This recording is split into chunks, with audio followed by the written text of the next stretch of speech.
ನಮಸ್ತೆ ಸ್ನೇಹಿತರೆ, PR ಅಕಾಡೆಮಿಗೆ ಸ್ವಾಗತ. ನೀವೇನಾದರೂ ನಮ್ಮ ಚಾನೆಲ್ನ ಮೊದಲನೇ ಬಾರಿ ನೋಡ್ತಾ ಇದ್ದೀರಾ ಅಥವಾ ಇನ್ನೂ ಈ ಚಾನೆಲ್ನ ಸಬ್ಸ್ಕ್ರೈಬ್ ಆಗಿಲ್ಲ ಅಂದರೆ ಇವಾಗಲೇ ಸಬ್ಸ್ಕ್ರೈಬ್ ಆಗಿ. ಪ್ರತಿದಿನನೂ ಗೌರ್ಮೆಂಟ್ ಜಾಬ್ ಡೀಟೇಲ್ಸ್ನ ತಲುಪಿಸ್ತೀವಿ ನಿಮಗೆ, ಒಂದು ದಿವಸನೂ ಮಿಸ್ ಮಾಡೋದಿಲ್ಲ. ದಯವಿಟ್ಟು ಸಬ್ಸ್ಕ್ರೈಬ್ ಆಗಿ, ಹಾಗೆ ಅದರ ಪಕ್ಕದಲ್ಲಿರೋ ಬೆಲ್ಲೈಕನ್ ಕೂಡ ಪ್ರೆಸ್ ಮಾಡಿ. ಇವಾಗ ವಿಡಿಯೋನ ಶುರು ಮಾಡೋಣ.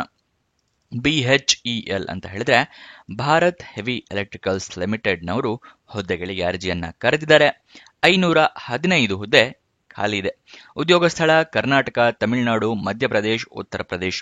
ಯಾವ ಹುದ್ದೆ ಅಂತ ಹೇಳಿದ್ರೆ ಆರ್ಟಿಸನ್ಸ್ ಗ್ರೇಡ್ 4 ಹುದ್ದೆ ಇದಾಗಿರುತ್ತೆ. ಇದಕ್ಕೆ ಸ್ಯಾಲರಿ 29,500 ರೂಪಾಯಿಂದ ಹಿಡಿದು 65,000 ರೂಪಾಯಿಗಳ ತನಕ ತಿಂಗಳಿಗೆ ಸ್ಯಾಲರಿ ಇರುವಂತಹ ಜಾಬ್ ಇದಾಗಿದೆ. ಯಾವ್ಯಾವ ಜಾಬ್ ಎಷ್ಟೆಷ್ಟು ಖಾಲಿ ಇದೆ ಅಂತ ಹೇಳಿ ಇವಾಗ ತಿಳ್ಕೊಳ್ಳೋಣ. Fitter 176, welder 97, turner 51, machinist 104, electrician 65, electronics mechanic 18, founder man 4 ಹುದ್ದೆ ಖಾಲಿ ಇದೆ. ಟೋಟಲ್ 515 ಹುದ್ದೆ ಇದಾಗಿರುತ್ತೆ. ನೆಕ್ಸ್ಟ್ ಡೀಟೇಲ್ಸ್ ನ ನೋಡೋದಾದ್ರೆ ಅಪ್ಲಿಕೇಶನ್ ಫೀಸ್ ಇರೋದಿಲ್ಲ.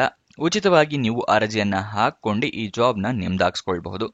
ನೆಕ್ಸ್ಟ್ ಸೆಲೆಕ್ಷನ್ ಪ್ರೋಸೆಸ್ ವಿವರ ತಿಳ್ಕೊಳ್ಳೋದಾದ್ರೆ ಕಂಪ್ಯೂಟರ್ ಬೇಸ್ಡ್ ಟೆಸ್ಟ್ ಇರುತ್ತೆ. ಅದಾದ ನಂತರ ಇಂಟರ್ವ್ಯೂ ಇರುತ್ತೆ. ಇದಿಷ್ಟು ಸೆಲೆಕ್ಷನ್ ಪ್ರೋಸೆಸ್ ನ ವಿವರ.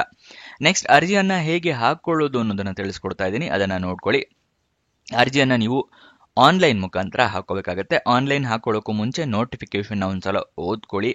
ಏನಕ್ಕೆ ಅಂದ್ರೆ ಏನೇನು ಎಲಿಜಿಬಿಲಿಟಿ ಕ್ರೈಟೀರಿಯಾ ಇದೆ, ಏನೇನು ರಿಕ್ವೈರ್ಮೆಂಟ್ಸ್ ಇದೆ ಅಂತ ತಿಳ್ಕೊಂಡ ನಂತರ ಅರ್ಜಿಯನ್ನ ಹಾಕೊಳ್ಳಿ. ಅದಕ್ಕೋಸ್ಕರ ಇದು ಎಲ್ಲಿ ಸಿಗುತ್ತೆ ಅಂತ ನಿಮಗೆ ಮುಂದೆ ವಿಡಿಯೋದಲ್ಲಿ ತಿಳಿಸ್ಕೊಡ್ತೀನಿ. ಹೇಗೆ ಡೌನ್ಲೋಡ್ ಮಾಡ್ಕೋಬೇಕು ನೋಟಿಫಿಕೇಶನ್ PDF ಅನ್ನೋದನ್ನು ಕೂಡ ವಿಡಿಯೋದಲ್ಲಿ ತಿಳಿಸ್ಕೊಡ್ತೀವಿ. ಆನ್ಲೈನ್ ಅರ್ಜಿಯಲ್ಲಿ ನೀವು ಇಮೇಲ್ ID, ಮೊಬೈಲ್ ನಂಬರ್ನ ಕರೆಕ್ಟ್ ಆಗಿ ಮೆನ್ಷನ್ ಮಾಡಿ. ನಿಮ್ಗೇನಾದ್ರೂ ಜಾಬ್ ಸಿಕ್ಕಿದ್ರೆ ಇಮೇಲ್ ಅಥವಾ SMS ಮುಖಾಂತರ ತಿಳಿಸ್ಕೊಡ್ತಾರೆ. ಅದಕ್ಕೋಸ್ಕರ ನೆಕ್ಸ್ಟ್ ಯಾವ್ಯಾವ ಡಾಕ್ಯುಮೆಂಟ್ಸ್ ರೆಡಿ ಇಟ್ಕೋಬೇಕು ಅಂತ ಹೇಳಿ ತಿಳಿಸ್ಕೊಡ್ತಾ ಇದ್ದೀನಿ. ಏಜ್ ಪ್ರೂಫ್ಗೆ SLC ಮಾರ್ಕ್ಸ್ ಕಾರ್ಡ್ನ ರೆಡಿ ಇಟ್ಕೊಳ್ಳಿ. ಮತ್ತೆ ID ಪ್ರೂಫ್ಗೆ ಫೋಟೋ ಇರುವಂತಹ ID ಕಾರ್ಡ್ ಬೇಕಾಗುತ್ತೆ. ಅಂದ್ರೆ ವೋಟರ್ ID, ಪಾನ್ ಕಾರ್ಡ್ ಅಥವಾ ಆಧಾರ್ ಕಾರ್ಡ್, ಈ ತರ ID ಪ್ರೂಫ್ನ ರೆಡಿ ಇಟ್ಕೊಳ್ಳಿ. ಎಜುಕೇಶನ್ ಕ್ವಾಲಿಫಿಕೇಶನ್, ನಿಮ್ಮ ಮಾರ್ಕ್ಸ್ ಕಾರ್ಡು, ಸರ್ಟಿಫಿಕೇಟ್ಸ್ ಎಲ್ಲ ಇಟ್ಕೊಂಡಿರಿ. ಮತ್ತೆ ನಿಮ್ಮ ರೀಸೆಂಟ್ ಪಾಸ್ಪೋರ್ಟ್ ಸೈಜ್ ಫೋಟೋಗ್ರಾಫ್ ಬೇಕಾಗುತ್ತೆ. ಮತ್ತೆ ನಿಮ್ಮ ರೆಸ್ಯೂಮೆ ಬೇಕಾಗುತ್ತೆ. ಇದಿಷ್ಟನ್ನ ಡಾಕ್ಯುಮೆಂಟ್ಸ್ ನ ರೆಡಿ ಇಟ್ಕೊಳ್ಳಿ. ಎಲ್ಲ ಸ್ಕ್ಯಾನರ್ಡ್ ಕಾಪೀಸ್ ಬೇಕು ಆನ್ಲೈನ್ ಅಲ್ಲಿ ಅರ್ಜಿ ಹಾಕೋದ್ರಿಂದ. ಇಲ್ಲಾಂದ್ರೆ ಮೊಬೈಲ್ ನಲ್ಲೇ ಅರ್ಜಿಯನ್ನ ಹಾಕೊಳ್ತೀರಾ ಅಂದ್ರೆ ಎಲ್ಲದನ್ನು ಫೋಟೋ ತಗೊಂಡು ಇಟ್ಕೊಳ್ಳಿ.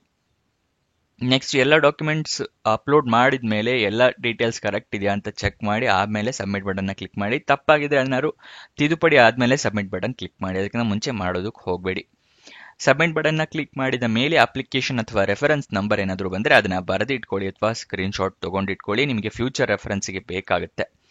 ಅಪ್ಲಿಕೇಶನ್ ಓಪನ್ ಆಗಿದ್ದು 16 ಜುಲೈ 2025. ಕೊನೆಯ ದಿನಾಂಕ 12 ಜುಲೈ 2025. ನೆಕ್ಸ್ಟ್ ನಿಮಗೆ ಅರ್ಜಿಯ ಲಿಂಕ್ ತಿಳಿಸ್ಕೊಡ್ತೀನಿ. ಅದಕ್ಕಿಂತ ಮುಂಚೆ ಇನ್ನು ಈ ವಿಡಿಯೋಗೆ ಲೈಕ್ ಮಾಡಿಲ್ಲ ಅಂದ್ರೆ ದಯವಿಟ್ಟು ಲೈಕ್ ಮಾಡಿ. ಹಲವಾರು ಜನರಿಗೆ ಈ ವಿಡಿಯೋನ ತಲುಪೋ ತರ ಮಾಡಿ. ಮತ್ತೆ ನಿಮ್ಮ ಫ್ರೆಂಡ್ಸ್, ರಿಲೇಟಿವ್ಸ್ ಯಾರೇ ಜಾಬ್ ಹುಡುಕ್ತಿದ್ರು ಅಂತವ್ರಿಗೆ ಈ ವಿಡಿಯೋನ ಶೇರ್ ಮಾಡೋದು ಮರಿಬೇಡಿ.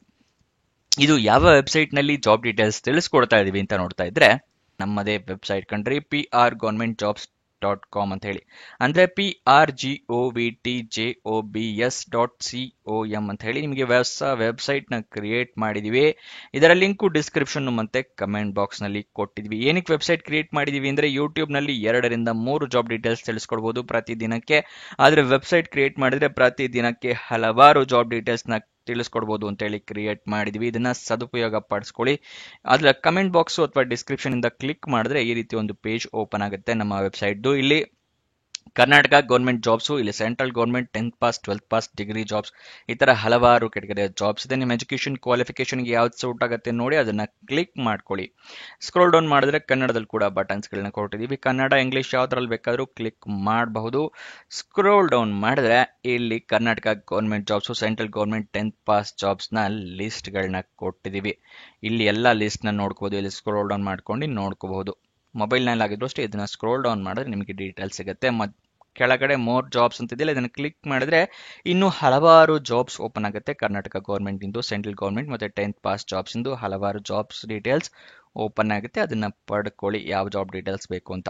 ಆದ್ರೆ ನೀವು ಕೇಳಬಹುದು, ಈ ವೆಬ್ಸೈಟ್ ನಲ್ಲಿ ಜಾಬ್ ಡೀಟೇಲ್ಸ್ ಅಪ್ಲೋಡ್ ಆಗಿದ ತಕ್ಷಣ ನಿಮಗೆ ಹೇಗೆ ಗೊತ್ತಾಗತ್ತೆ ಅಂತ ಹೇಳಿದ್ರೆ ನಾವು ನಿಮಗೆ ವಾಟ್ಸ್ಆಪ್ ಮತ್ತೆ ಟೆಲಿಗ್ರಾಮ್ ಚಾನಲ್ ನಿಂದ ಲಿಂಕ್ ನ ಪ್ರೊವೈಡ್ ಮಾಡ್ತೀವಿ. ಸೊ ಅದನ್ನ ಫಾಲೋ ಮಾಡಿ. ಡಿಸ್ಕ್ರಿಪ್ಷನ್ ಮತ್ತೆ ಕಮೆಂಟ್ ಬಾಕ್ಸ್ ನಲ್ಲಿ ಈ ಸೋಷಿಯಲ್ ಮೀಡಿಯಾ ಚಾನಲ್ಸ್ ನ ಲಿಂಕ್ ಕೊಟ್ಟಿದ್ದೀನಿ ಡಿಸ್ಕ್ರಿಪ್ಷನಲ್ಲಿ. ಅಲ್ಲಿಂದ ಕ್ಲಿಕ್ ಮಾಡಿದ್ರೆ ನೀವು ಟೆಲಿಗ್ರಾಮ್ನ ಜಾಯ್ನ್ ಆಗ್ಬೋದು. ಅಲ್ಲಿಂದನೇ ಕ್ಲಿಕ್ ಮಾಡಿ ವಾಟ್ಸಪ್ ಚಾನೆಲ್ನ ಕೂಡ ಜಾಯ್ನ್ ಆಗ್ಬೋದು.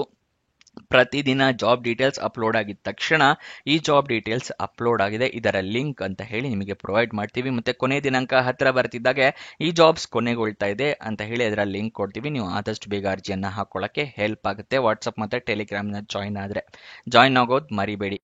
ಇವಾಗ ನೋಟಿಫಿಕೇಶನ್ ಡೌನ್ಲೋಡ್ ಮಾಡ್ಕೊಳ್ಳೋದು ತಿಳಿಸ್ಕೊಡ್ತಾ ಇದ್ದೀನಿ. ಇಲ್ಲಿ ಅಫಿಷಿಯಲ್ ನೋಟಿಫಿಕೇಶನ್ ಪಕ್ಕದಲ್ಲಿ ಕ್ಲಿಕ್ ಹಿಯರ್ ಎಲ್ಲ ಇದೆಯಲ್ಲ, ಇದನ್ನು ಕ್ಲಿಕ್ ಮಾಡಿದ್ರೆ ನೋಟಿಫಿಕೇಶನ್ ಓಪನ್ ಆಗುತ್ತೆ. ನಿಮಗೆ ಹೋಮ್ ಪೇಜ್ ಇಂದನೇ ತೋರಿಸ್ಬೇಕು ಅಂದರೆ ಅದನ್ನು ಕೂಡ ತೋರಿಸ್ಕೊಡ್ತೀನಿ. ಇಲ್ಲಿ ಹೋಮ್ ಪೇಜ್ನಲ್ಲಿ ಸ್ಕ್ರೋಲ್ ಡೌನ್ ಮಾಡಿ ಕೆಳಗಡೆ ಬಂದರೆ ಕರ್ನಾಟಕ ಗೌರ್ಮೆಂಟ್ ಜಾಬ್ಸ್ ಇದೆಯಲ್ಲ, ಅದರಲ್ಲಿ 2ನೇ ಜಾಬ್ ಇದಾಗಿರುತ್ತೆ. ಅಥವಾ 3-4 ಆಗಿರ್ಬೋದು ಬೇರೆ ಬೇರೆ ಜಾಬ್ ಡೀಟೇಲ್ಸ್ ಅಪ್ಲೋಡ್ ಆಗಿದ್ದರೆ. ಸೊ ಇಲ್ಲಿ BHEL ಅಂತ ಇದೆಯಲ್ಲ, ಇದನ್ನು ಕ್ಲಿಕ್ ಮಾಡಿ. ನಿಮಗೆ ಹುಡುಕೋಕೆ ಗೊತ್ತಾಗಿಲ್ಲ ಅಂದರೆ ಇಲ್ಲಿ ಸರ್ಚ್ ಬಟನ್ ಇದೆಯಲ್ಲ, ಇದರಲ್ಲಿ BHEL ಅಂತ ಹೇಳಿ ಸರ್ಚ್ ಮಾಡಿದ್ರೆ ನಿಮಗೆ ಸಿಗುತ್ತೆ. ಗೊತ್ತಾಯ್ತಾ? ಅದನ್ನು ಕ್ಲಿಕ್ ಮಾಡಿ ಈ ರೀತಿ ಪೇಜ್ ಓಪನ್ ಆಗುತ್ತೆ. ಇಲ್ಲಿ ಸ್ಕ್ರೋಲ್ ಡೌನ್ ಮಾಡಿ ಫುಲ್ ಕೆಳಗಡೆ ಬಂದರೆ ಅಫಿಷಿಯಲ್ ನೋಟಿಫಿಕೇಶನ್ PDF ಪಕ್ಕದಲ್ಲಿ ಕ್ಲಿಕ್ ಹಿಯರ್, ಅದನ್ನು ಕ್ಲಿಕ್ ಮಾಡಿದ್ರೆ ಈ ರೀತಿ ನೋಟಿಫಿಕೇಶನ್ PDF ಓಪನ್ ಆಗುತ್ತೆ. ಇಲ್ಲಿ ನೀವು ಎಲ್ಲ ಡೀಟೇಲ್ಸ್ನ ಡೌನ್ಲೋಡ್ ಮಾಡ್ಕೋಬಹುದು. ಗೊತ್ತಾಯ್ತಲ್ವಾ ನೋಟಿಫಿಕೇಶನ್ ಡೌನ್ಲೋಡ್ ಮಾಡ್ಕೊಳ್ಳೋದು. ನೆಕ್ಸ್ಟ್ ಶಾರ್ಟ್ ನೋಟಿಫಿಕೇಶನ್ ಕೂಡ ಇದೆ. ಅಪ್ಲಿಕೇಶನ್ ಲಿಂಕ್ ಇಲ್ಲಿ ಕೊಟ್ಟಿದ್ದೀವಿ ನೋಡಿ, ಅಪ್ಲೈ ಆನ್ಲೈನ್ ಪಕ್ಕದಲ್ಲಿ ಇದೆಯಲ್ಲ, ಇದನ್ನ ಕ್ಲಿಕ್ ಮಾಡಿದ್ರೆ ನೀವು ಅಪ್ಲಿಕೇಶನ್ ವೆಬ್ಸೈಟ್ ಓಪನ್ ಆಗುತ್ತೆ. ಇಲ್ಲಿಂದ ಅಪ್ಲಿಕೇಶನ್ ಹಾಕೋಬಹುದು.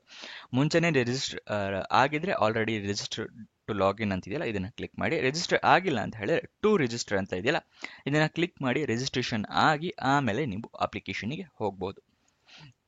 ಅಫಿಷಿಯಲ್ ವೆಬ್ಸೈಟ್ ಅಡ್ರೆಸ್ ಬೇಕು ಅಂದರೆ careers.bhel.co.in ಆಗಿರುತ್ತೆ. ಓಕೆನಾ? ನೆಕ್ಸ್ಟ್ ಎಜುಕೇಷನ್ ಕ್ವಾಲಿಫಿಕೇಶನ್ ನೋಡಿದರೆ 10th ಅಥವಾ ITI ಪಾಸ್ ಆಗಿರೋರು ಅರ್ಜಿಯನ್ನು ಹಾಕ್ಕೊಳ್ಬಹುದು. ಅದರ ರೆಕಗ್ನೈಸ್ಡ್ ಯೂನಿವರ್ಸಿಟಿ ಅಥವಾ ರೆಕಗ್ನೈಸ್ಡ್ ಬೋರ್ಡಿಂದನೇ ನೀವು ಎಜುಕೇಷನ್ನ ಕಂಪ್ಲೀಟ್ ಮಾಡಿರಬೇಕಾಗುತ್ತೆ. ವಯೋಮಿತಿ ಮಿನಿಮಮ್ 18 ವರ್ಷ, ಮ್ಯಾಕ್ಸಿಮಮ್ 27 ವರ್ಷ. ಆದರೆ ಕೆಲವೊಂದು ಕ್ಯಾಟಗರಿ ಅವರಿಗೆ ವಯೋಮಿತಿ ಸಡಿಲಿಕೆ ಕೊಟ್ಟಿದ್ದಾರೆ, ಏಜ್ ರಿಲ್ಯಾಕ್ಸೇಷನ್ನ. OBC ಕ್ಯಾಟಗರಿ ಅವರಿಗೆ 3 ವರ್ಷಗಳ ಸಡಿಲಿಕೆ ಇದೆ, ಅಂದರೆ 30 ವರ್ಷದವ್ರ ತನಕ OBC ಅವರು ಹಾಕೋಬಹುದು. SC ST ಕ್ಯಾಟಗರಿ ಆಗಿದ್ರೆ 5 ವರ್ಷಗಳ ಸಡಿಲಿಕೆ ಇದೆ, ಅಂದರೆ 32 ವರ್ಷದವ್ರ ತನಕ ಅರ್ಜಿಯನ್ನು ಹಾಕೊಳ್ಬಹುದು. PWD ಅಂದರೆ person with bench mark disability ಅಥವಾ ಅಂಗವಿಕಲ ಕ್ಯಾಂಡಿಡೇಟ್ಸ್ ಅಂತ ಏನು ಹೇಳ್ತೀವಲ್ಲ, ಡಿಸೇಬಲ್ಡ್ ಕ್ಯಾಂಡಿಡೇಟ್ಸ್ಗಳಿಗೆ, ಅಂಥವರು ಜನರಲ್ ಕ್ಯಾಟಗರಿ ಆಗಿದ್ರೆ 10 ವರ್ಷದ ಸಡಿಲಿಕೆ ಇದೆ.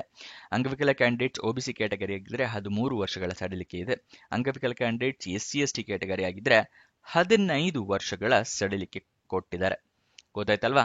ನಿಮ್ಮ ಕ್ಯಾಟಗರಿಯ ಪ್ರಕಾರ ರಿಸರ್ವೇಷನ್ ಪಡ್ಕೋಬೇಕು ಅಂತ ಹೇಳಿದ್ರೆ ನಿಮ್ಮ ಹತ್ರ ಪ್ರಮಾಣ ಪತ್ರಗಳಿರಬೇಕು. OBC ಕ್ಯಾಟಗರಿ ಆಗಿದ್ರೆ ಮತ್ತೆ SC ST ಕ್ಯಾಟಗರಿ ಆಗಿದ್ರೆ ಜಾತಿ ಪ್ರಮಾಣ ಪತ್ರ ಮತ್ತೆ OBC ಪ್ರಮಾಣ ಪತ್ರ ಇರಬೇಕಾಗುತ್ತೆ. ಡಿಸೇಬಲ್ಡ್ ಕ್ಯಾಂಡಿಡೇಟ್ಸ್ ಆಗಿದ್ರೆ ನಿಮ್ಮ ಹತ್ರ ಡಿಸಬಿಲಿಟಿ ಸರ್ಟಿಫಿಕೇಟ್ ಇರಬೇಕಾಗುತ್ತೆ, ಅಂದರೆ ಅಂಗವಿಕಲತೆಯನ್ನು ಪ್ರೂವ್ ಮಾಡುವಂತಹ ಪ್ರಮಾಣ ಪತ್ರ ಇರಬೇಕಾಗುತ್ತೆ. ಮತ್ತು OBC SC ST ಅದನ್ನು ಪಡ್ಕೋತೀರಾ ಅಂತ ಹೇಳಿದ್ರೆ ಅದರ ಪ್ರಮಾಣ ಪತ್ರ ಕೂಡ ನಿಮ್ಮ ಹತ್ರ ಇರಬೇಕಾಗುತ್ತೆ. ಇದಿಷ್ಟು ಜಾಬ್ನ ಡೀಟೇಲ್ಸು. ನಿಮಗೆ 2ರ ಲಿಂಕ್ನ ಕೂಡ ಕೊಟ್ಟಿರ್ತೀನಿ. prgovernmentjobs.com ಲಿಂಕು ಕೂಡ ಕೊಟ್ಟಿರ್ತೀನಿ. bhel.com ಲಿಂಕು ಕೂಡ ನಿಮಗೆ ಡಿಸ್ಕ್ರಿಪ್ಷನ್ ಮತ್ತು ಕಮೆಂಟ್ ಬಾಕ್ಸ್ನಲ್ಲಿ ಕೊಟ್ಟಿನಿ. ಅಲ್ಲಿಂದ ಕ್ಲಿಕ್ ಮಾಡಿದ್ರೆ ಇದೇ ರೀತಿ ಪೇಜ್ ಓಪನ್ ಆಗುತ್ತೆ. ಅದನ್ನು ಸದುಪಯೋಗ ಪಡಿಸ್ಕೊಳ್ಳಿ. ಇನ್ನೊಂದು ಜಾಬ್ ಡೀಟೇಲ್ಸ್ ಜೊತೆ ಸಿಗೋಣ. ಬಾಯ್ ಬಾಯ್.